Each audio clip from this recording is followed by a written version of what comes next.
اللہ اللہ اللہ۔ نیا ہجری سال شروع ہو چکا ہے اور ہجری سال کا پہلا مہینہ ماہ محرم اور آج اس کا پہلا جمعہ ہے۔ ماہ محرم بڑا حرمتوں والا، برکتوں والا اور عظمتوں والا مہینہ ہے، اور یہ ان 4 مہینوں میں شامل ہے جن کے لیے اللہ تبارک و تعالی اپنے پاک کلام میں ارشاد فرماتا ہے منہا اربعۃ حرم، کہ ان میں سے 4 مہینے حرمت والے ہیں۔ ماہ ذی قعد، ماہ ذی الحج، ماہ محرم، یہ 3 مہینے متصل ہیں، اور ایک مہینہ ماہ رجب یہ منفصل ہے۔ دین اسلام کی خوبصورتی کو آپ ذرا دیکھیے کہ دین اسلام کیسا جامع، مکمل اور پیارا دین ہے۔ مسلمانوں کے لیے جو زیادہ تر عبادات ہیں، اللہ تبارک و تعالی نے قمری لحاظ سے ہجری سال کے اندر ان کو منتخب فرمایا ہے، لہذا مسلمان ہجری سال اور قمری مہینوں کا خاص خیال رکھتے ہیں اور اپنی عبادات کو بجا لاتے ہیں، جبکہ اس کے برعکس یہود و نصارہ اور مغربی اقوام، ان کے جو معاملات ہیں وہ شمسی سال کے ساتھ چلتے ہیں۔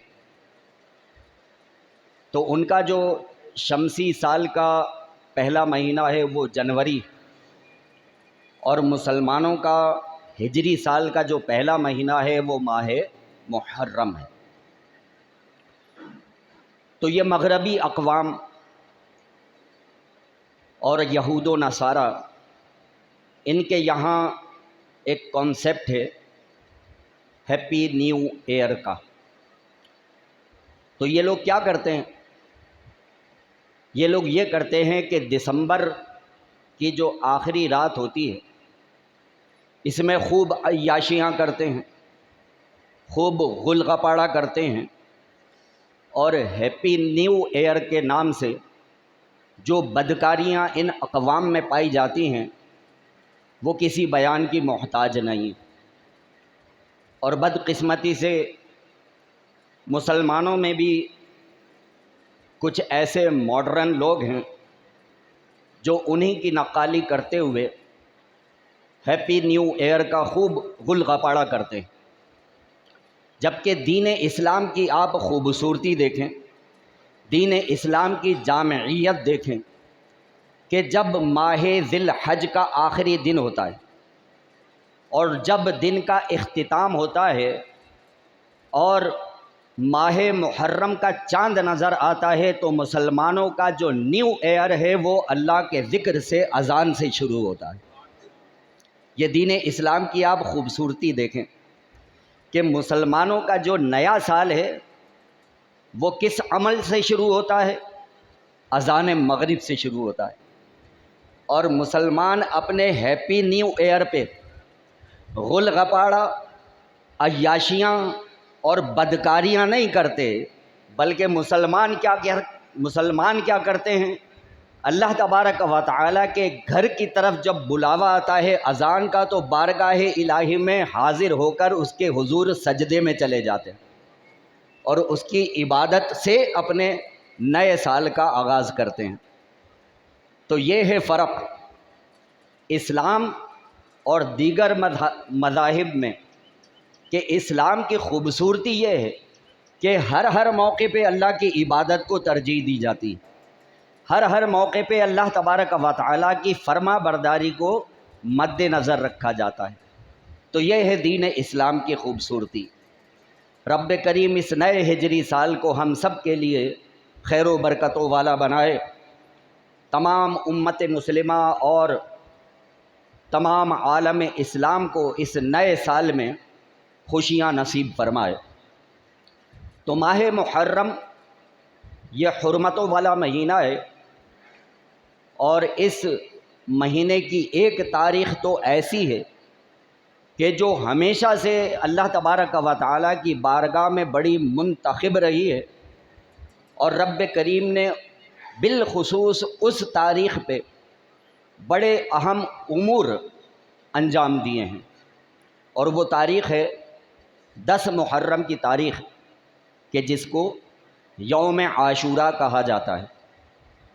تو یوم عاشورہ فی زمانہ تو ہمارے یہاں واقعہ کربلا کے ساتھ منسوب ہے، لیکن اگر آپ تاریخ انسانی میں دیکھیں تو یہ بڑی اہم تاریخ ہے، اور اس دن میں بڑے اہم کام اللہ تبارک و تعالی نے انجام دیے۔ چنانچہ کچھ اختصار کے ساتھ میں عرض کرتا ہوں۔ ماہ محرم کی 10 تاریخ تھی، یوم عاشورہ تھا، کہ اسی دن اللہ تبارک و تعالی نے حضرت آدم علیہ السلام کی توبہ قبول فرمائی۔ تو یوم عاشورہ توبہ اور استغفار کا دن ہے۔ مسلمانوں کو چاہیے کہ یوم عاشورہ کے دن استغفار کی کثرت کریں، کیونکہ اس دن اللہ تبارک و تعالی نے حضرت آدم علیہ السلام کی توبہ کو قبول فرمایا، لہذا ان کی اولاد میں سے جو بھی یوم عاشورہ کو توبہ اور استغفار کرے، اللہ تبارک و تعالی اس کی توبہ کو بھی قبول فرما لے گا۔ لہذا یوم عاشورہ توبہ اور استغفار کا دن ہے۔ مزید سنیے، اللہ کے پیارے نبی حضرت سیدنا یونس علی نبینا وعلیہ الصلاۃ والسلام، آپ کی اللہ تبارک و تعالی نے اس طرح سے آزمائش فرمائی کہ ایک سمندری سفر کے دوران آپ کو پانی میں ڈالا گیا، تو ایک بہت بڑی مچھلی نے آپ کو نگل لیا اور آپ اس کے پیٹ میں چلے گئے۔ حضرت یونس علیہ السلام پر اللہ تبارک و تعالی نے اس ذکر کو القاء فرمایا، لا الہ الا انت سبحانک انی کنت من الظالمین، کہ جس کو آیت کریمہ کہا جاتا ہے۔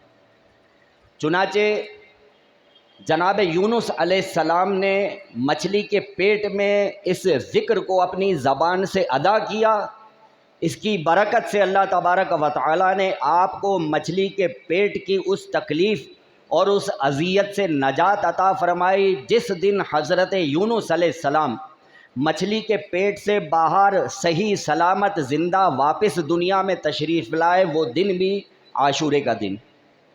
چنانچہ مفسرین کرام فرماتے ہیں کہ جو یوم عاشورہ کو یہ ذکر کثرت کے ساتھ پڑھے، لا الہ الا انت سبحانک انی کنت من الظالمین، تو اس ذکر کی برکت سے جس طرح سے اللہ تبارک و تعالی نے حضرت یونس علیہ السلام کو بہت بڑی پریشانی سے نجات عطا فرمائی، اس ذکر کے کرنے والے کو رب کریم اس کی بھی پریشانیوں سے نجات عطا فرمائے گا۔ تو یوم عاشورہ کا دن ذکر و اذکار کا دن ہے۔ اور سنیے، اللہ کے پیارے نبی حضرت سیدنا ابراہیم خلیل اللہ علی نبینا وعلیہ الصلاۃ والسلام، ان کو نمرود نے آگ میں ڈالا، اور اس طرح سے آپ کی آزمائش ہوئی۔ حضرت ابراہیم علیہ السلام کو جب آگ میں ڈالا جا رہا تھا تو آپ نے یہ ورد فرمایا، لا الہ الا انت سبحانک لک الحمد ولک الملک لا شریک لک۔ یہ ورد جناب ابراہیم علیہ السلام نے اپنی زبان سے جاری کیا، اور اس کی برکت سے اللہ تبارک و تعالی نے جناب ابراہیم علیہ السلام کے لیے آگ کو گل و گلزار بنا دیا، اور آگ کی کوئی تکلیف آپ کو نہ پہنچی۔ آپ جب آگ میں گئے، دیکھنے والے اس کو آگ دیکھ رہے تھے، لیکن حضرت ابراہیم علیہ السلام کے لیے وہ باغ بنا ہوا تھا۔ عاشورے کے دن ہو سکے تو اس ورد کو کیجئے گا۔ یہ حضرت ابراہیم علیہ السلام کا ورد ہے کہ آپ نے یوم عاشورہ کے اس دن میں آپ نے یہ ورد فرمایا، اس کی برکت سے اللہ تبارک و تعالیٰ نے آپ کے لیے آگ کو سلامتی والا ٹھنڈا بنا دیا۔ وہ دن بھی یوم عاشورہ کا دن تھا۔ اللہ کے پیارے نبی حضرت سیدنا موسیٰ کلیم اللہ علی نبینا و علیہ الصلاۃ والسلام، ان کو رب کریم نے فرعون اور اس کی ظالم قوم سے جس دن نجات عطا فرمائی، وہ دن بھی عاشورے کا دن تھا۔ چنانچہ آپ صحیح سلامت دریائے نیل سے پار ہو گئے، اور فرعون اور اس کے جو ماننے والے تھے ظالم اقوام، وہ سب کے سب جو ہے وہ دریائے نیل میں غرق ہو گئے۔ چنانچہ حضرت موسیٰ علیہ السلام نے اس کے شکرانے میں روزہ رکھا، اور وہ دن بھی عاشورے کا دن تھا کہ جس دن اللہ تبارک و تعالیٰ نے حضرت موسیٰ علیہ السلام کو فرعون کے ظلم و ستم سے نجات عطا فرمائی۔ حضور نبی کریم صلی اللہ تعالیٰ علیہ وسلم جب ہجرت فرما کر مدینہ منورہ تشریف لائے تو آپ نے دیکھا کہ وہاں کچھ یہودی رہتے تھے کہ جو عاشورے کا روزہ رکھتے تھے۔ تو پیارے آقا صلی اللہ علیہ وسلم نے ان سے وجہ دریافت فرمائی کہ تم لوگ عاشورے کا روزہ کیوں رکھتے ہو؟ تو وہ کہنے لگے کہ چونکہ عاشورے کے دن اللہ تبارک و تعالیٰ نے حضرت موسیٰ علیہ السلام کو فرعون کے ظلم و ستم سے نجات عطا فرمائی تھی، حضرت موسیٰ علیہ السلام نے عاشورے کے دن کا روزہ رکھا تھا، لہذا ہم حضرت موسیٰ علیہ السلام کی موافقت میں عاشورے کے دن کا روزہ رکھتے ہیں۔ تو پیارے آقا صلی اللہ علیہ وسلم نے صحابہ کرام علیہم الرضوان سے ارشاد فرمایا کہ ہم تو موسیٰ علیہ السلام سے زیادہ قریب ہیں، ہم تو موسیٰ علیہ السلام سے زیادہ قریب ہیں، ہم بھی عاشورے کے دن کا روزہ رکھیں گے، لیکن یہودیوں کی مخالفت کریں گے۔ یہودی عاشورے کے صرف ایک دن کا روزہ رکھتے ہیں، ہم 2 دن کا روزہ رکھیں گے۔ یا تو 9 اور 10 کر لو، یا 10 اور 11 کر لو، تاکہ روزہ بھی ہو جائے اور یہودیوں کی مخالفت بھی ہو جائے۔ اور اس کی فضیلت میں پیارے آقا صلی اللہ علیہ وسلم نے ارشاد فرمایا کہ عاشورے کے دن کا روزہ پچھلے ایک پورے سال کے گناہوں کا کفارہ بن جاتا ہے۔ تو پتہ کیا چلا؟ پتہ یہ چلا کہ عاشورے کا جو دن ہے یہ سیر سپاٹے کا دن نہیں ہے بھائی، یہ عاشورے کا جو دن ہے یہ ادھم چوکڑی کرنے اور فضول اپنے وقت کو ضائع کرنے کا دن نہیں ہے، بلکہ جو عاشورے کا دن ہے یہ تو عبادت کا دن ہے۔ عاشورے کا دن جو ہے یہ تو ذکر و اذکار کا دن ہے۔ عاشورے کا جو دن ہے یہ توبہ اور استغفار کا دن ہے۔ عاشورے کا جو دن ہے یہ عبادت کا دن ہے۔ عاشورے کا جو دن ہے یہ روزہ رکھنے کا دن ہے۔ تو نفلی روزہ ہے، جس کے لیے سہولت ہو تو ضرور عاشورے کے دن کا روزہ رکھے اور ایک روزہ اس کے ساتھ ملا لے، یا تو 9 اور 10 کا رکھ لے یا 10 اور 11 کا رکھ لے۔ اس کے علاوہ اور بھی بڑی فضیلتیں ہیں عاشورے کے دن کی۔ چنانچہ ایک روایت میں آتا ہے کہ جو شخص عاشورے کے دن اپنے اہل و عیال کے لیے اپنے دسترخوان میں وسعت کرتا ہے، رب کریم پورے سال اس کے روزی روزگار میں وسعت عطا فرماتا ہے۔ حضرت سیدنا سفیان ثوری علیہ رحمہ آپ فرماتے ہیں کہ اس روایت کے مطابق میں نے 70 سال عمل کیا ہے، اور 70 سالوں میں ہر بار میں نے اس کو سچ ہی پایا ہے۔ سبحان اللہ، کہتے 70 سال تک میں نے اس بات پر عمل کیا ہے اور کبھی بھی میں نے اس بات کو غلط نہیں پایا۔ 70 سال تک یہ میرا تجربہ رہا ہے کہ جو عاشورے کے دن اپنے گھر والوں کے لیے، اہل و عیال کے لیے دسترخوان میں وسعت کرے، رب کریم اس کے روزی روزگار میں پورے سال وسعت عطا فرماتا ہے۔ اسی طرح عاشورے کے دن غسل کرنے کی بھی فضیلت ہے۔ ایک روایت میں آتا ہے کہ جو عاشورے کے دن غسل کرتا ہے اللہ تبارک و تعالی اس سے طرح طرح کی بیماریوں کو دور فرما دیتا ہے۔ تو عاشورے کے دن ہو سکے تو غسل بھی کر لیا جائے۔ اس کے علاوہ سرمائے اسمد، یہ ایک سرمائے جو مدینہ منورہ میں ملتا ہے، اگر آپ کسی سے لیں یا آپ کے پاس ہو تو یہ مل جائے گا۔ سرمائے اسمد یہ مدینہ میں ہی ملتا ہے۔ تو سرمہ عصمت لگانے کی پیارے آقا صلی اللہ علیہ وآلہ وسلم نے فضیلت بیان فرمائی کہ جو شخص عاشورے کے دن سرمہ عصمت لگائے اللہ تبارک و تعالیٰ اس کو آنکھوں کی بیماریوں سے نجات عطا فرماتا ہے۔ تو سرمہ عصمت اگر کسی کو میسر ہو تو عاشورے کے دن لگائے۔ اس کے علاوہ حضرت سیدنا شیخ شہاب الدین سہروردی علیہ رحمہ بڑے پائے کے بزرگ ہیں، آپ کیا فرماتے ہیں؟ آپ فرماتے ہیں کہ جو شخص عاشورے کے دن 4 رکعت نماز نفل پڑھے، چاہے تو 1 سلام سے پڑھ لے، چاہے تو 2 سلام سے پڑھ لے۔ اچھا، 4 رکعت نماز نفل 1 سلام سے پڑھنے کا طریقہ ہر کسی کو نہیں آتا ہے، تھوڑا سا مختلف ہے، تو 2 سلام سے پڑھ لیں، وہ زیادہ آسان رہے گا۔ تو شیخ شہاب الدین سہروردی علیہ رحمہ فرماتے ہیں کہ جو شخص عاشورے کے دن 4 رکعت نماز نفل پڑھے، چاہے تو 1 سلام سے پڑھ لے، چاہے تو 2 سلام سے پڑھ لے، ہر رکعت میں سورۃ الفاتحہ کے بعد 3 مرتبہ سورۃ الاخلاص پڑھے۔ بہت ہی آسان ہے، ہر رکعت میں سورۃ الفاتحہ کے بعد 3 مرتبہ سورۃ الاخلاص پڑھے، اور ان نوافل کا ثواب امام عالی مقام، امام عرش مقام شہید کربلا، امام حسین رضی اللہ تعالیٰ عنہ، تمام شہدائے کربلا علیہم الرضوان کی بارگاہ میں ایصال ثواب کرتے۔ تو سیدنا شیخ شہاب الدین سہروردی علیہ رحمہ فرماتے ہیں کہ قیامت والے دن امام حسین اور شہدائے کربلا اس بندے کے لیے سفارش کریں گے۔ تو عاشورے کا دن تو عبادت کا دن ہے۔ اچھا، شیخ شہاب الدین سہروردی علیہ رحمہ پھر اس کی وجہ بھی بیان کرتے ہیں کہ یہ جو میں نے بیان کیا ہے تو اس کی وجہ کیا ہے۔ اللہ اکبر، سنیے گا، بڑی محبت والی بات ہے۔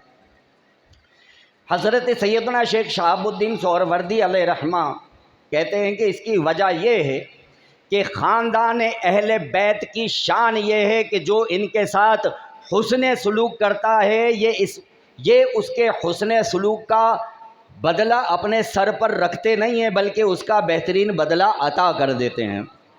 خاندان اہل بیت کے ساتھ کوئی حسن سلوک کرے تو یہ اس کا قرض اپنے اوپر نہیں رکھتے، بلکہ اس کا بہترین بدلہ عطا کر دیتے ہیں۔ تو کہتے ہیں امام حسین اور شہدائے کربلا یہ وہ نفوس قدسیاں ہیں، خاندان اہل بیت میں سے ہیں کہ جو دنیا میں ان کے لیے ایصال ثواب کرے اور ان کی بارگاہ میں کوئی نیک عمل کر کے ان کو بخش دے تو یہ اس قرض کا بدلہ اپنے سر پہ نہیں رکھیں گے۔ قیامت والے دن جب وہ بندہ آئے گا تو اس کے قرض کا بدلہ یوں عطا فرمائیں گے کہ بارگاہ خداوندی میں اس کے لیے سفارش کریں گے۔ سیدنا شیخ شہاب الدین سہروردی علیہ رحمہ فرماتے ہیں کہ نوجوانان جنت کے سردار جناب امام حسین جس کے لیے سفارش کر دے، رب کریم اس کی بخشش فرما دے گا۔ یہ شان ہے سیدنا امام حسین رضی اللہ تعالیٰ عنہ کی۔ تو یوم عاشورہ کا دن جو ہے یہ بڑا برکتوں والا دن ہے۔ الحمدللہ تبلیغ قرآن و سنت کی غیر سیاسی عالمگیر تحریک دعوت اسلامی کے زیر اہتمام بالخصوص ان ایام میں مدنی قافلے جو ہے وہ ترتیب دیے جاتے ہیں۔ تو 8، 9، 10 محرم یا 9، 10، 11 محرم 3 دن کے سنتوں کے تربیتی قافلے جو ہے وہ مختلف علاقوں میں سنتوں کی تربیت کے لیے روانہ ہوتے ہیں۔ تو آپ سے بھی درخواست ہے کہ اگر آپ مناسب سمجھیں، وقت آپ کے پاس ہو تو ضرور سنتوں کی تربیت کے ان مدنی قافلوں میں شرکت فرمائیے۔ تو یہ جو دن ہیں یہ آپ کے انشاءاللہ مسجد میں گزریں گے، نماز با جماعت میں گزریں گے، ذکر و اذکار میں گزریں گے، تو ایک اچھا ماحول جو ہے وہ میسر آ جائے گا۔ ورنہ اکثر ایسا ہوتا ہے کہ بندہ علاقے کے اندر ہوتا ہے، خود نہ جانا چاہے تو دوست پکڑ کے لے جاتے ہیں، خود نہ جانا چاہے تو دوست آتے ہیں، دوست پکڑ کے لے جاتے ہیں، چلو ذرا وہاں جلوس دیکھنے چلتے ہیں، چلو ذرا ادھر کچھ میلہ لگا ہوا ہے وہاں چلتے ہیں۔ تو یہ اس طرح سے جو ہے وہ دوستوں کے ساتھ لوگ غل غپاڑا کرنے کے لیے پہنچ جاتے ہیں، اس دن کی حرمت کو بھی ضائع کرتے ہیں۔ معاذ اللہ لوگوں کی نمازوں کی جماعت تو جماعت ہے، لوگوں کی نمازیں بھی قضا ہو جاتی ہیں۔ تو اگر چاہیں تو مدنی قافلوں میں سفر کی ترکیب بنائیے۔ رب کریم سے دعا ہے جو کچھ سنا سمجھنے یاد رکھنے اس کے مطابق ہمیں عمل کی توفیق عطا فرمائے۔ وآخر دعوانا ان الحمد للہ رب العالمین۔ اگر آپ کو یہ ویڈیو پسند آئی ہو تو اس ویڈیو کو لائک کریں، کامنٹس کریں، شیئر کریں اور میرے اس چینل کو سبسکرائب کریں۔ جزاک اللہ خیر۔